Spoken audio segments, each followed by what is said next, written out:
ito ay rated SPG. Striktong patnubay at gabay ng magulang ang kailangan. Maaaring may masiselang tema, lengguwahe, karahasan, sexual, horror o droga na hindi angkop sa mga...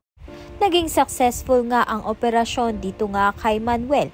Kaya naman nga inoobserbahan na nga lang siya upang maging balik normal na nga siya. Samantalang ito ngang si Joel ay nakarecover na mula nga sa pagkakasaksak sa kanya ng masamang taong humahabol nga dito kay Andrea.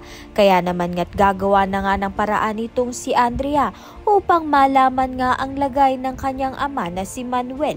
Subalit ito ngang si Hazel ay hindi nga pinahihintulutan nitong si Andrea na makalapit nga dito kay Manuel dahil wala na nga raw siyang karapatan dahil ito na nga raw si Hazel ang asawa. Hindi naman nga magpapatalo itong si Andrea at lalabanan niya nga itong si Hazel.